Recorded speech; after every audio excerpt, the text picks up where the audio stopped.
Hi class. So for this video, we are going to look at motivation and how that leads to effective instruction in the classroom. So when we gain a better understanding of how motivation impacts learning and the different types of instructional strategies that we can use to help enhance student engagement, and then that's just crucial to facilitating meaningful academic growth. So we're going to look at some of the theories on motivation and practical approaches that can help us best optimize our instructional methods and motivate our students and promote more effective learning outcomes.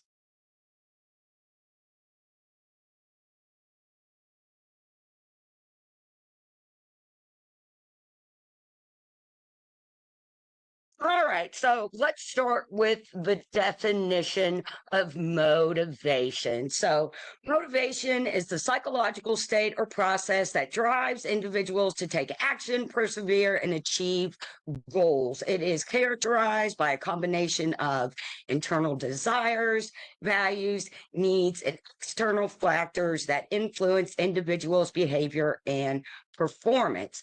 And we have three types. Oh, oops, sorry, my cat just jumped on the computer, or one of the kittens. Anyway, hang on.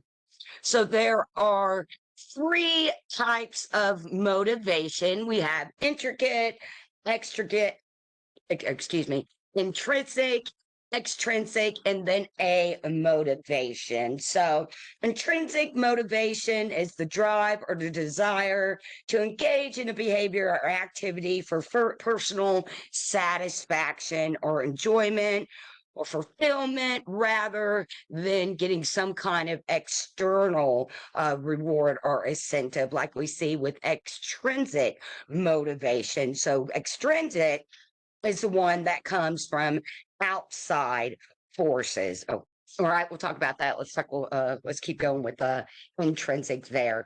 So basically with intrinsic motivation, because it is stimulated by internal factors, it could be just an individual's interest, curiosity, passion for a task, and then that what leads them to willingly engage and have a sense of personal fulfillment. We often link intrinsic motivation to autonomy, mastery, and purpose, and it's actually considered to be a more powerful form of motivation when compared to extrinsic motivation. Sorry, I'm having trouble saying that word today. And, so extrinsic motivation, it relies on external rewards or consequences. So, it's that behavior that is driven by external factors and rewards rather than those internal motivations like we see with intrinsic. So, extrinsic, it is the incentive, rewards, or punishments that we utilize to encourage or discourage certain behaviors. All right. And so basically, what that means is that, because there's some kind of reward or avoidance of a negative outcome, individuals are motivated to engage in that particular behavior or task that we have set up for them, right? And just some forms of extrinsic motivation. It's going to be money, recognition, praise, grades, or some other type of tangible reward. All right. Now, amotivation, it refers to the lack of motivation or a state of being unmotivated, or like we see on our side, it's a kind of a feeling of helplessness. All right. And generally, with amotivation, there's going to be just a general disinterest, apathy, or just absence of willingness to engage in, these goal directed behaviors or activities we have set up in our classroom, right? And play motivation can result from various factors, low self-efficacy, lack of perceived value or importance in a task, or just generally feeling overwhelmed or discouraged. And so, we see how this can hinder performance, persistence, and goal attainment in the classroom. And when we see individuals lacking motivation, they may experience difficulty in initiating or sustaining efforts towards desired outcomes. Hang on, guys, the dogs are harassing me. Stop. Stop. Go in. Go in. All right. So, like we already said, intrinsic motivation seems to be the one that is the key in fostering deeper and more sustainable learning. Okay. So, as we already know, it refers to that internal drive and interest that individuals have towards a particular task or activity. And so we base that on these 6 factors: engagement, autonomy, persistence, application of knowledge, deep understanding, and lifelong learning. So when individuals are intrinsically motivated, they're more engaged in the learning process. They're going to actively seek out information. They're going to explore different perspectives and concepts and, ask questions. That's always something that we want to motivate, want to encourage our students to do. It's like, if you don't know, just ask. If you need help, just ask. Our role as educators is not to chastise or belittle our students, or even, in the therapeutic session, you're not going to treat your clients with any type of disrespect, because it's because of them that we're able to do our job and share our love for psychology and for education and just general learning. And so when we can keep our students engaged, they're definitely going to be more excited about the tasks and activities we have presented for them, right? So next we have autonomy, and autonomy is having a sense of control over your learning. Autonomy refers to your sense of self as an individual. It actually was conceived by philosopher Immanuel Kant, who came up with ontology. And so, autonomy is just the fact that we're all beings who live here, and we all deserve compassion, respect, and understanding. Okay. And so, good way to foster a sense of autonomy in our classroom is giving our students a little bit of freedom and being able to choose certain topics or tasks that align with their interests and goals, because that's how we keep that enthusiasm and commitment towards the learning process up. And autonomy also instills a sense of ownership and responsibility in individuals. And so then that can lead us to deeper levels of learning. Okay. And then next we have persistence. So persistence, intricate motivation really plays a vital role in fostering persistence and resilience in the face of challenges, because when we have individuals generally interested in a subject, they're more likely to handle those obstacles or any difficulties that they encounter, because they're already, internally motivated and interested. And, life presents us all with challenges, and, definitely part of our learning and growing process just as individuals and human beings. Persistence, never giving up. You often hear successful people say, they're not successful because they went out and everybody accepted their ideas, or whatever it was whatever made them successful. You're going to get 1,000 no's, and all it takes is one yes, right? And so when it comes to the classroom environment, helping our students to see in different ways, kind of think outside the box, approach a task, activity, even a challenge from every angle possible. And then, having that autonomy present so that they're able to maybe have a little freedom with their learning too are great ways to keep students engaged.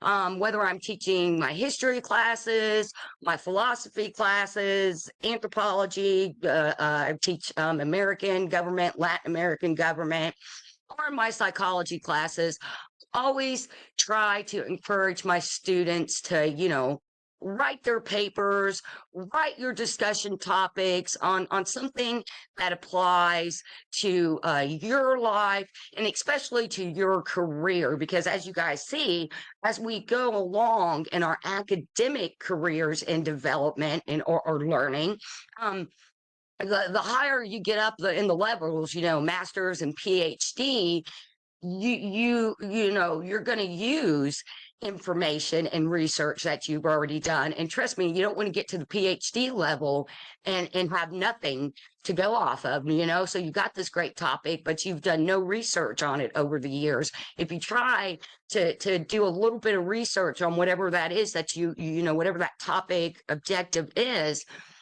it's going to make that end result easier. So, getting to that PhD thesis where you have to write like 10,000 word, basically have to write a book, and you're not starting with a blank page. And then of course that could be tricky sometimes because with then students, they've got to actually tailor that interest to what the assignment is asking them. And so like I said, I have found in my years of teaching that getting them to feel a little more empowered with their learning by allowing them to focus on something that is relevant to their life and can be correlated to whatever class or topic we're in, it definitely does seem to motivate students more. And that's then where application of knowledge comes in, because the more individuals are able to apply knowledge and skills in real world context, the more motivated and satisfied, really, you get a sense of gratification knowing that you're actually learning something and that you can apply it. And that's a big thing about us being humans. They used to call us the thinking apes, as like old school anthropology terminology there. And, if you think about it, it makes a lot of sense. It's like, yes, that's kind of, even though other animals have cognitive processes and, they're capable of intelligence, we're a little different as human beings, right? And it's, with the way that our cognitive facilities work and then the way we apply it. And, as human beings, we're also problem solving sentient beings, right? And so, when we can apply more skills and knowledge and help solve problems and overcome challenges, that then is going to motivate us for the next time we encounter a challenge or a stressor in our life.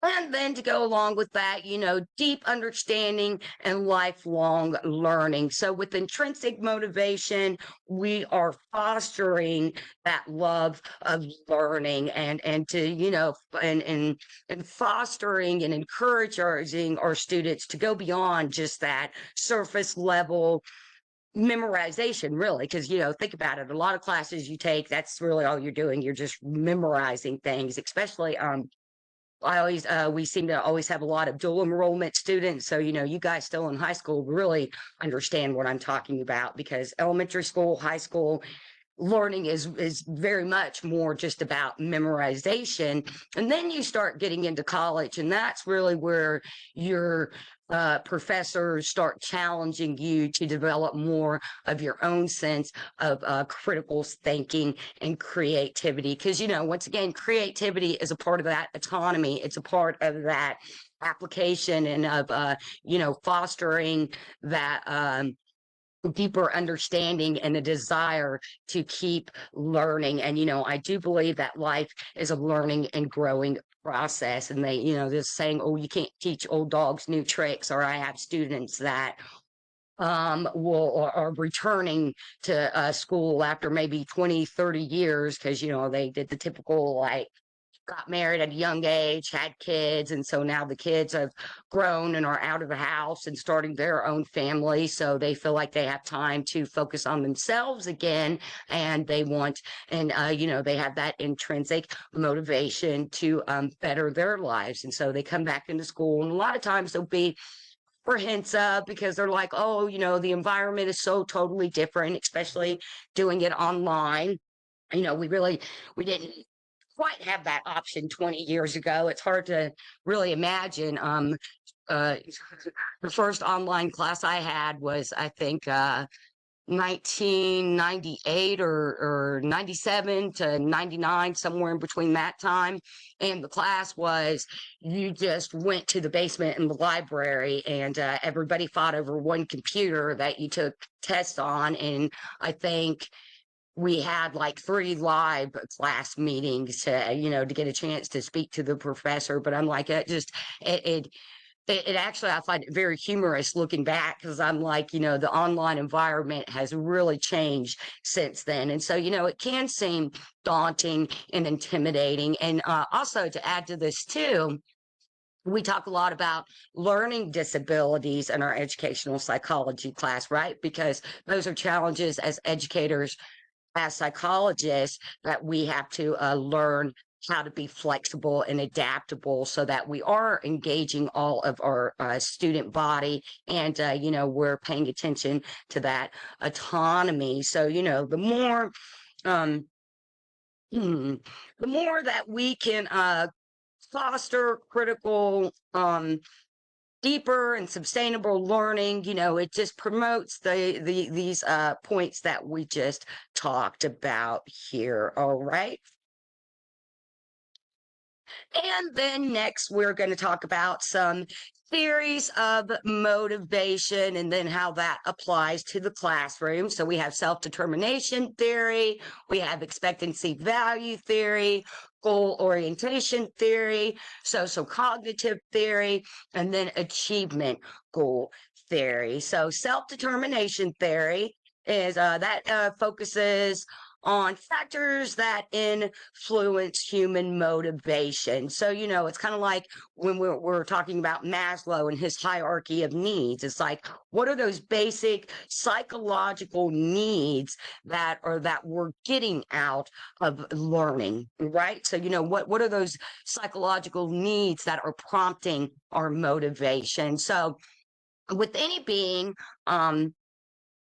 water, food, and sex, reprocreation. Every animal on this planet, including us, has those 3 basic biological needs. And then when it comes to us as human beings, we kind of go a little bit beyond that, right? We need, so with self-determination theory, those 3 basic psychological needs that drive motivation and well-being are autonomy, competence, and relatedness. So once again, we know that autonomy, it's kind of the need for the individual to feel a sense of freedom, choice, and control over their behaviors. That's a big part of being human too, and why we see things like learning disabilities and even just mental illness in general, or things like depression, anxiety, being overstressed. It's all about not feeling in control. As human beings, we really have a need and a desire to feel like we're in control over our situations. And most of the time we're not. We're never going to be in control of how other people behave and how other people act or react to something. We can only always control us and what goes on inside our heads and how we react to others. And so, when it comes to that educational setting, once again, treat people how you want to be treated, be it in the classroom or whatever environment where you're interacting with other people. And, that autonomy, having compassion and respect and understanding for others is, is a good way just to, make people feel more motivated. And, that's going to bring their self-esteem and their self-efficacy up, even if they get it wrong. That's a part of competence. And, with competence, it's referring to the need for individuals to feel capable, effective, and successful. So it involves having necessary skills, knowledge, and resources to achieve desired incomes. And so when people have a sense of competency, they feel confident in their life, they feel confident about what they're doing, then they're just going to have a general sense of satisfaction and accomplishment from their own capability. So, I think I said this in another one of our lectures. I believe in the positive reinforcement in the classroom. Even if your student gets something wrong, you want to approach that in a compassionate, respectful and understanding way, because we never want to make other people feel less, right? Especially in the educational setting. There is a way to constructive criticism. That's why it's called constructive criticism, because you're not criticizing, you are, helping individuals see what they need to improve on. And, a lot of times in the classroom, that's just going to come down to those learning outcomes and just the basics of educational curriculum, right? And so the more that we can help our students feel confident, even if they make a mistake, and is keeping them motivated by giving them, that compassionate, loving guidance, and sometimes just listening, just being that ear to listen is a way to help our students gain more competency and feel like their autonomy is being more respected. And then relatedness, once again, relatedness, that's our need for social connection, support, and a sense of well-being. And so, like we just said, we're social beings, we interact with each other, feeling connected to others, having positive relationships. It's very crucial for motivation and well-being. And so when we have this sense of relatedness, we're more likely to be motivated to interact with others and to cooperate and help one another out. And then, our role as the educator in that is to be the one setting that tone of how, setting that tone for relatedness, right?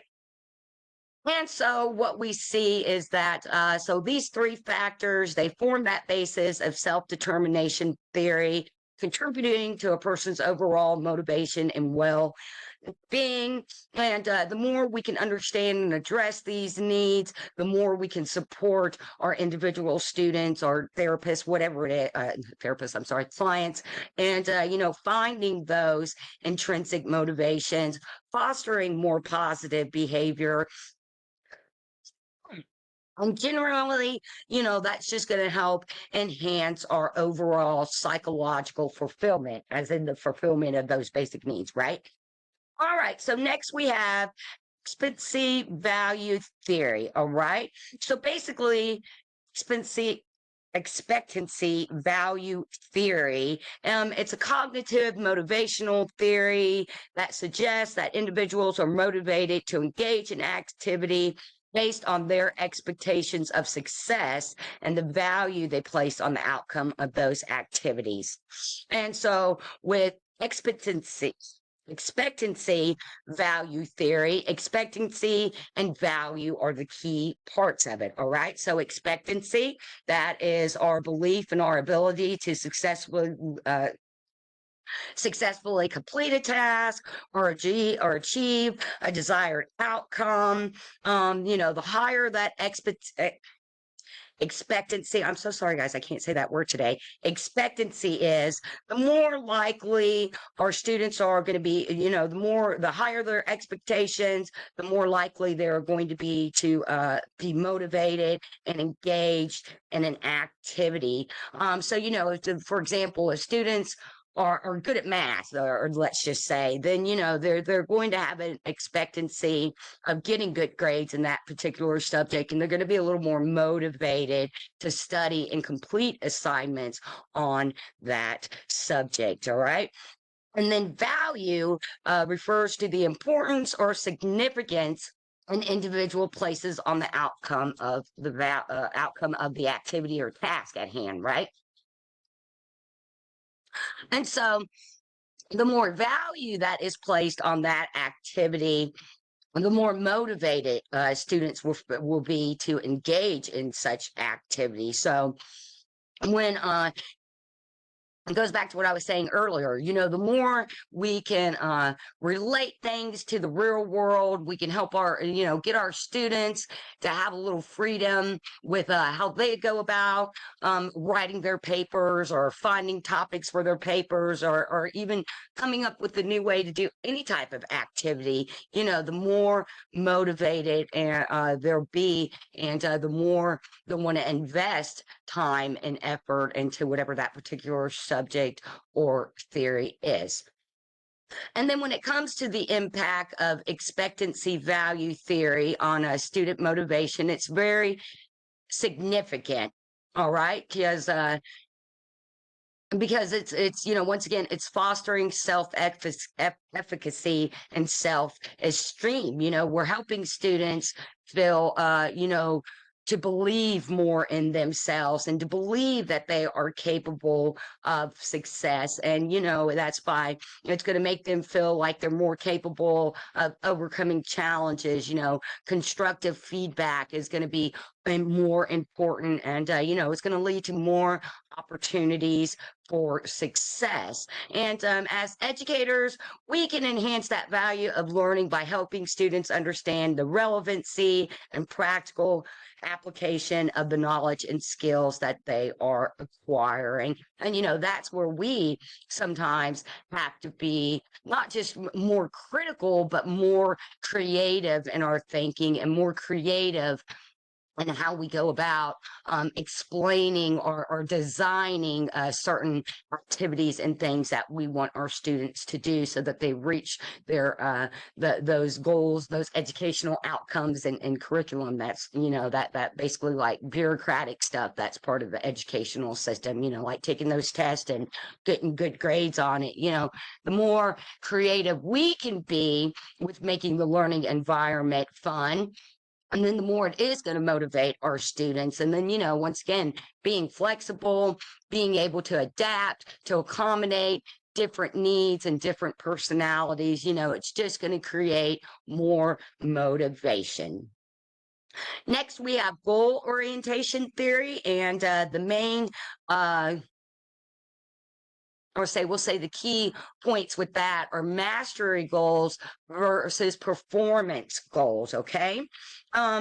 So basically, goal orientation theory, it's how individuals approach and strive to achieve their goals. And so, people can be placed into those two main categories: mastery goals, performance goals. So mastery goals is about developing and acquiring new skills and knowledge. So when we see individuals with this type of orientation, they're more driven by personal growth, improvement, and the desire to master new challenges. These types of individuals, they're typically more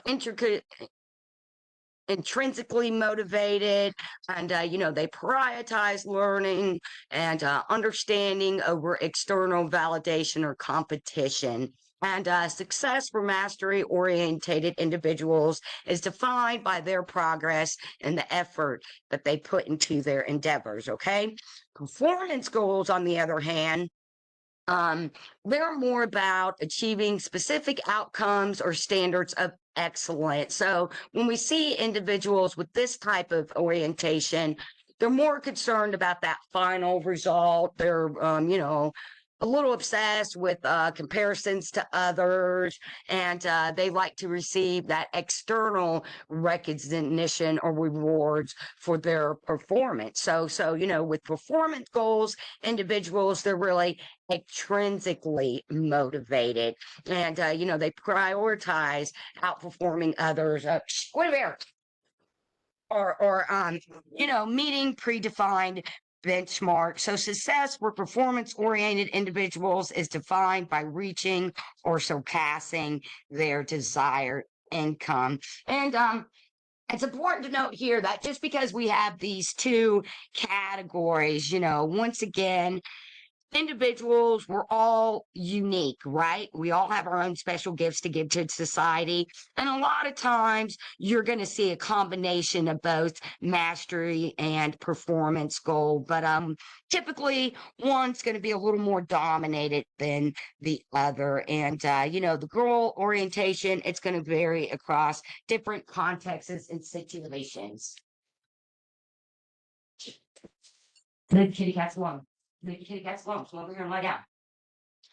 All right. Sorry, the dogs are, of course, I have something to do and everybody wants to mess with each other. All right. So, wrapping up on goal area orientation theory, basically, it just helps us understand how individuals approach and pursue their goals. It provides insight into motivation and mindset during that goal pursuit process as well.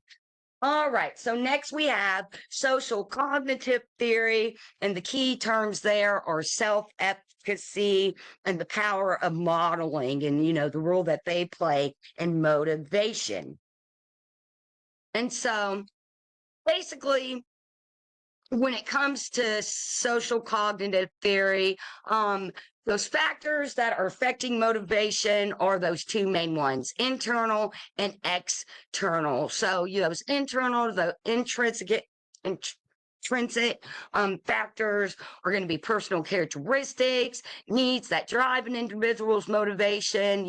Those could be personal goals, values, beliefs, interests, and for example, someone who is motivated by achievement might be driven to work hard and show acceptable performance in order to receive recognition or promotion, right?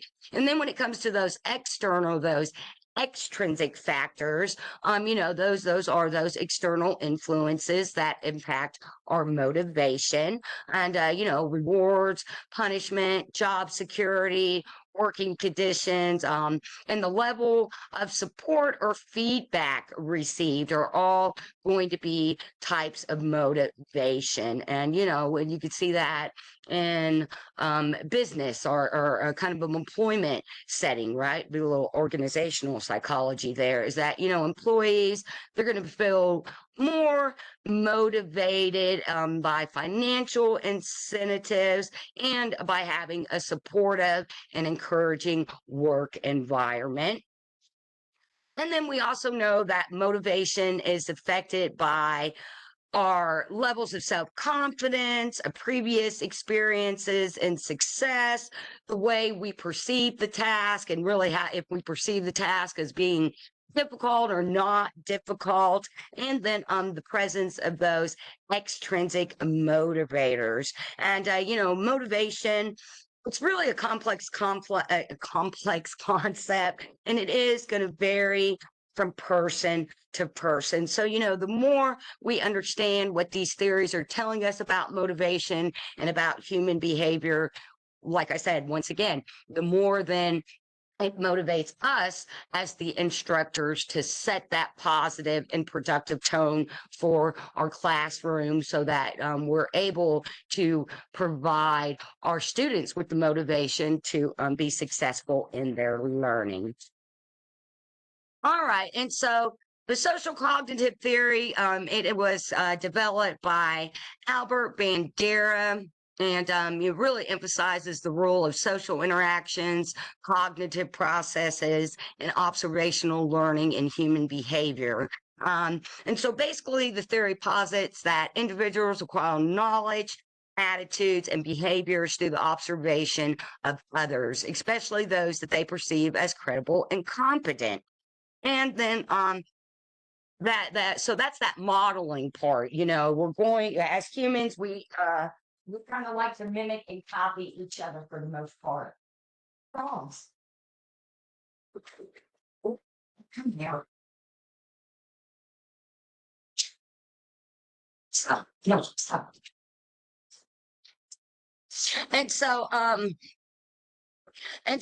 self-efficacy is that main key concept with social cognitive theory, because it's just all about how person feels about themselves, about their abilities to be able to successfully accomplish something.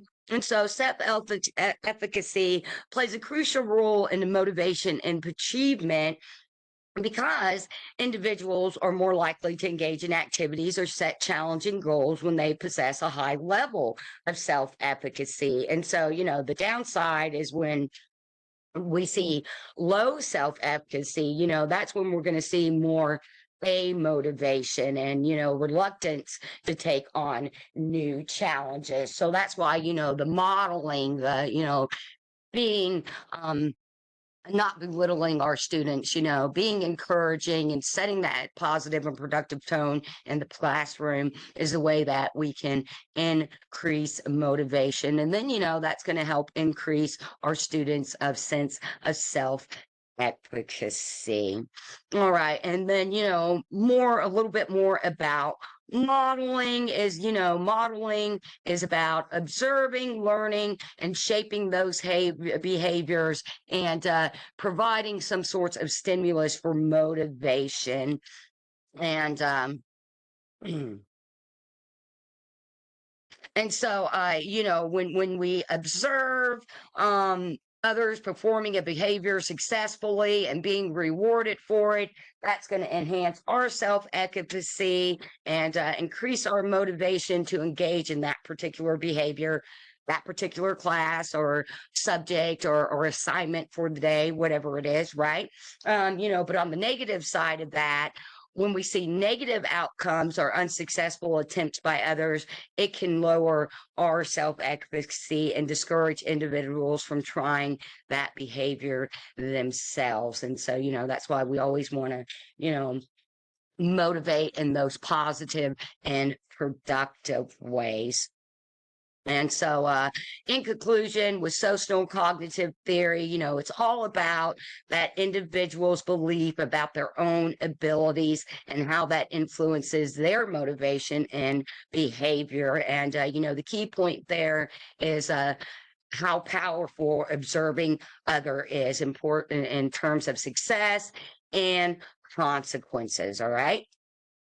So last we have achievement goal theory, and basically achievement goal theory is just all about how goal orientation is going to influence academic performance. All right. So it's about examining how student goal orientation impact their academic performance. So according to achievement goal theory, individuals possess different orientations or attitudes towards achieving goals, and subsequently that's going to influence their behavior, their effort or lack of effort, and just the overall success in the learning environment.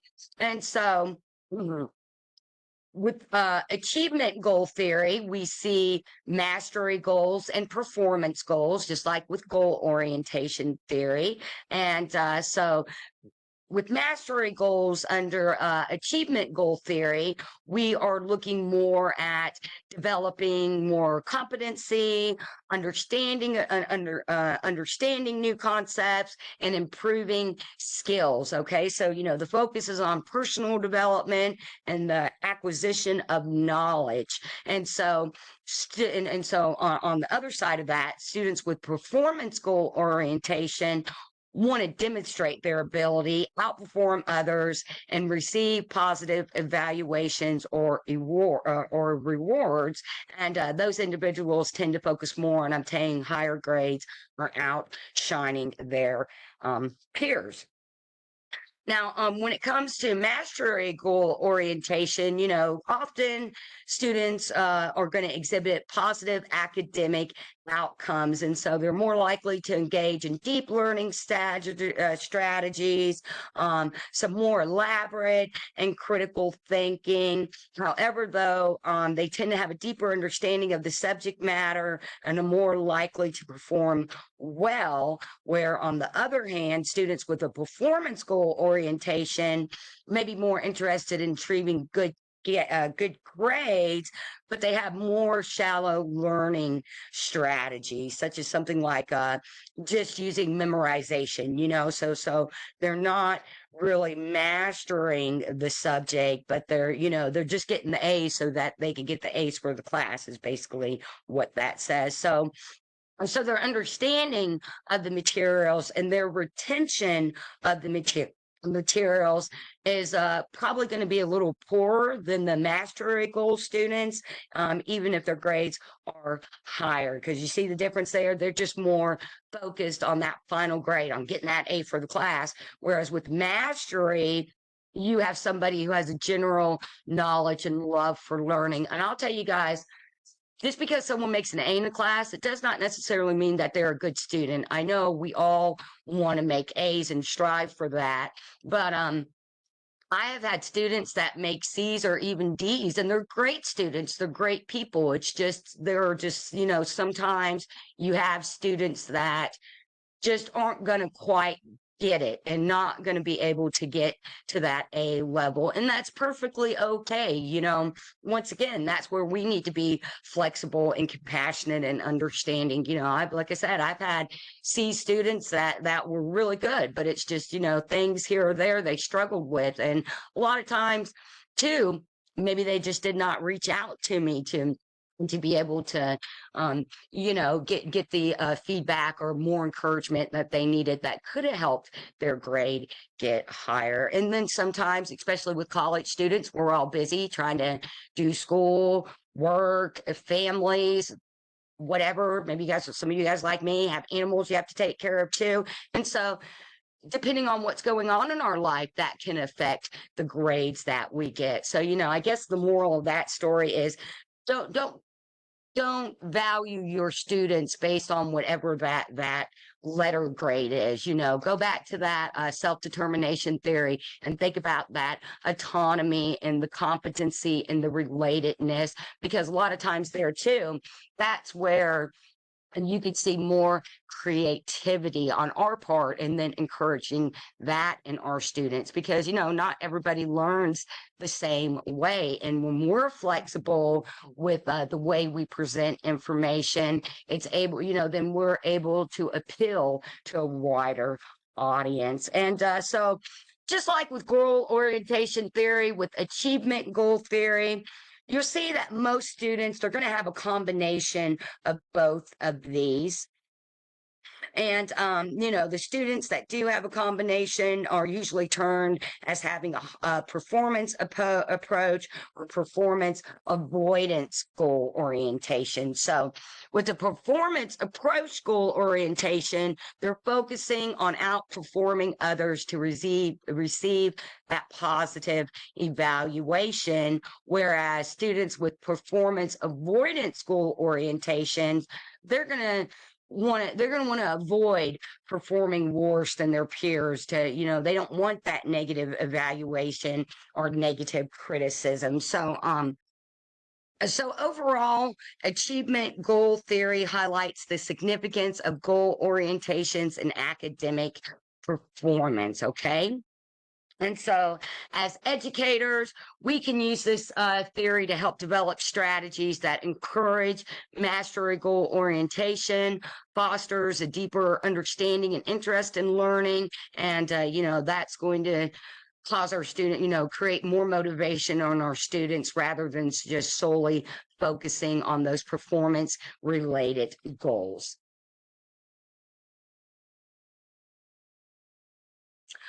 All right, so we have factors that affect motivation. Wait, hang on, let me get my.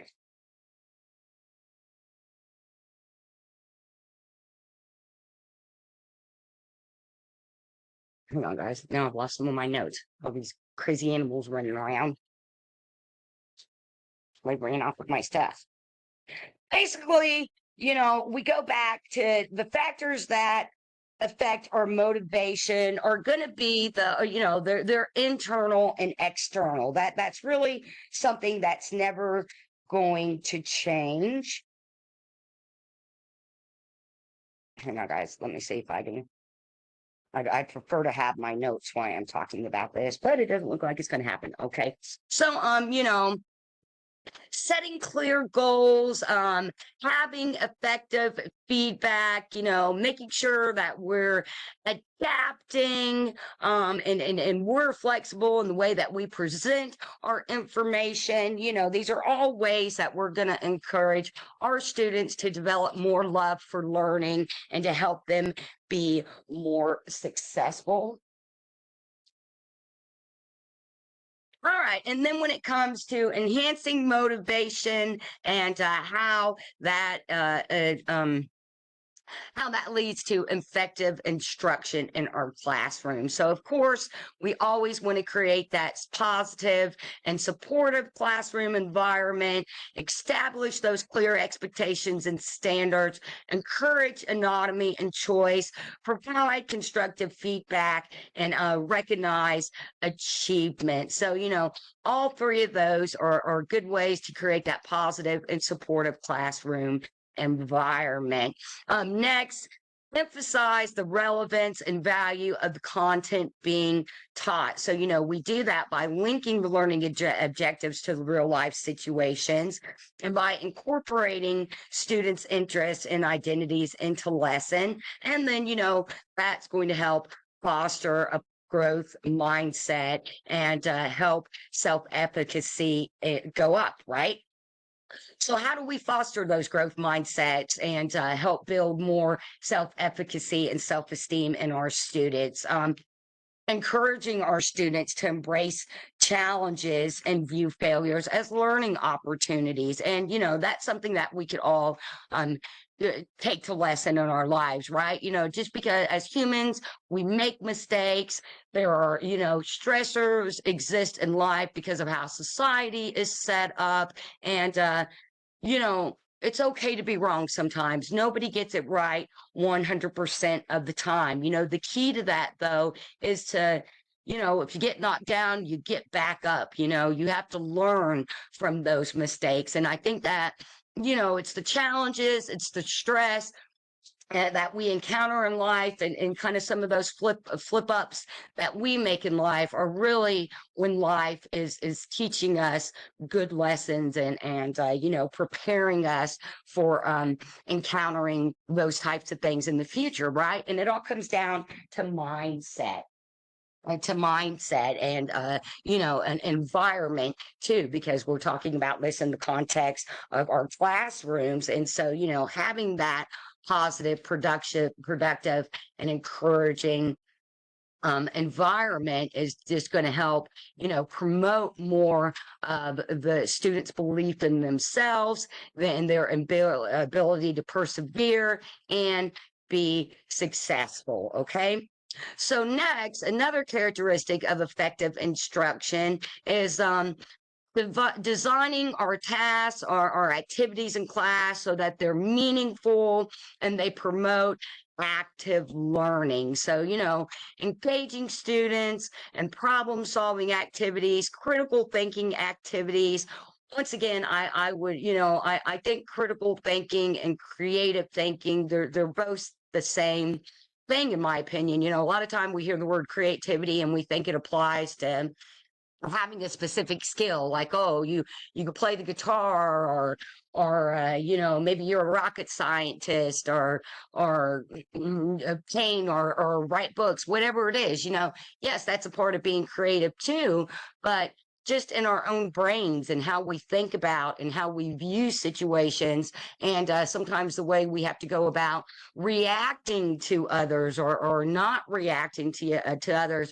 There is some creativity involved with that, because it's about learning to think in those new ways and not being afraid to try out new and different things. All right. And so we can definitely use those to encourage our students in the classroom.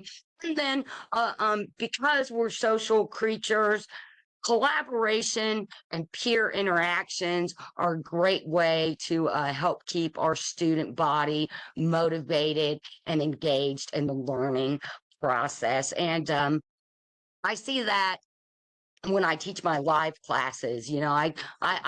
I think my live classes are fun, especially in psychology, because we do a bunch of different types of class activities, and I have my students go and like work in groups, and oh, and here's a good one too. I teach this live online class that is kind of like world culture, world history kind of class. And so there's like one week I put everybody in our online like little Zoom meeting.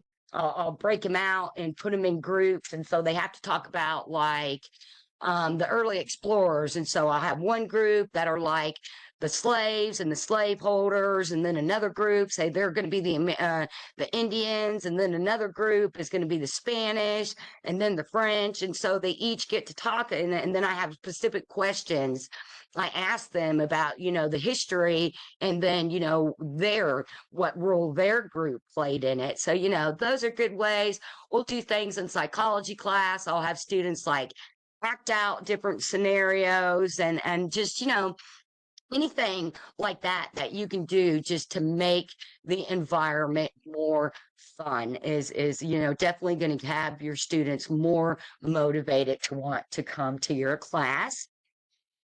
And then the great thing about the modern world that we live in is that, we have this technology that can help us enhance our instructions and motivate students. So, utilize technology when you can, incorporate educational apps, simulations, multimedia resources, use these adaptive technologies to personalize the learning experience. And, those are good ways to help motivate our students.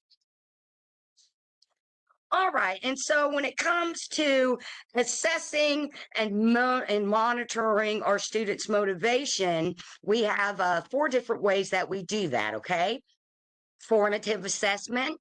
And of course, those formative assessments, that's where we're gauging our student progress and helping identify those barriers to motivation. Observational techniques and interviews. Those are ways that we gather insights into our students' motivational levels.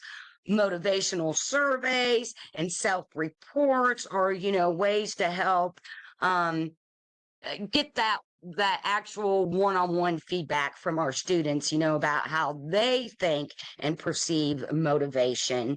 And then again, we have technology to assist us in our learning environments. And so, assessing motivation via technology, that's online quizzes, game-based assessments, and different types of just adaptive learning platforms.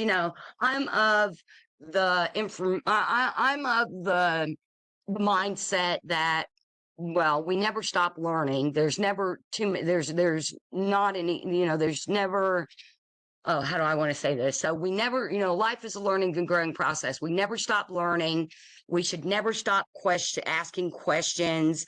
And we should always work to motivate ourselves and others to be the best people that we can be. And it all comes down to how we present the information and present ourselves to our students. That's going to play, and keeping their attention and engaging them. Those are all going to be ways that we get more successful learning outcomes.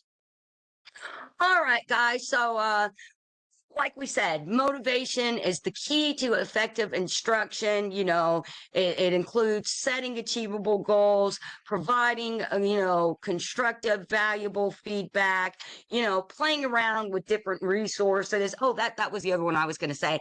I'm of the mindset too, that there's never anything as too many resources. We have all these different tools in our educator toolkit, new technologies. We have,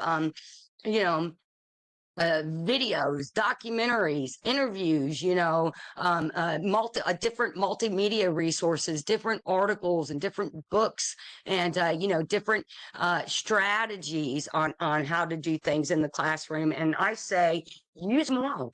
try them all. You're never going to know what truly works until you dip your hands in there and you try everything that you can figure, that you can critically and creatively come up with. So, in conclusion, as educational psychologists, we recognize that motivation plays a fundamental role in effective instruction and student learning, right? So, by understanding these different concepts and these different theories behind motivation and, employing those appropriate instructional strategies in our classroom, we are going to create a more engaging and motivating environment. So, fostering intrinsic motivation, allowing for student autonomy, promoting that growth mindset. Those are the keys to unlocking the potential for our students, right? And when we implement these approaches, these are all, evidence-based approaches, which mean they're tried and true and tested. We're going to hopefully inspire that lifelong love for learning and support support our students to be more successful academically. And let me throw this in too, guys. So, you may not always reach every one of your students. If you teach for 50 years and in that 50 years you reach one student, you've done a good job, because once again, we can't control others and we can't control others. So we never really know what's going on in someone else's head, right? And so setting that positive and productive environment and not feeling discouraged within ourselves when when something goes wrong, or maybe we get negative constructive feedback. Motivation, we have to make sure that we keep ourselves motivated in the face of the stresses and challenges that we encounter as educators. And I'll end this on a really funny note. So I've been teaching, I've been a college professor since, oh gosh, guys, it's been maybe 2009 or 2010 is when I first started. And one of the very first classes I ever taught, the very first student feedback I got was, Professor Moore is a horrible instructor and she should never be allowed to teach this class. And I was devastated, you guys, because I'm like, oh my God, they're never going to give me any more classes. And then, over the years, it's like that comes with it. Not as the educator too. Not everybody's always going to like you. Bob Marley said it both. You can fool some people sometimes, but you can't fool all the people all the time, right? So it's like not everybody's always going to like you. But it doesn't matter. We set the example for our students. And, a big key with that too, when you get negative feedback yourself, is being a little stoic with it. If you can be a little stoic and be like, well, that doesn't affect me because I know what I'm doing inside my heart and inside my head is true and right. And I'm trying to do my best. You win, guys. You win overall. So thanks for joining me today on this lecture on motivation and effective instruction in the classroom. And so, I definitely encourage you guys to delve a little deeper into the research literature and explore how you can apply these concepts in your own teaching practice. Because remember, guys, education is a journey, and it's with all our collective efforts that we empower our students to reach their fullest potential. And we also encourage and empower each of us to reach our fullest potential. So, all right, guys, if you need anything, just reach out to me. Open my reference page, just so you guys see, even when we do PowerPoint presentations, especially in psychology, it's always important that we're showing those support and that we are, employing proper APA citations, because actually APA was invented by the American Psychological Association. So if you decide to go into psychology and just educational psychology in general, APA is something you're always going to be using. So, all right, guys, thanks, and reach out for anything.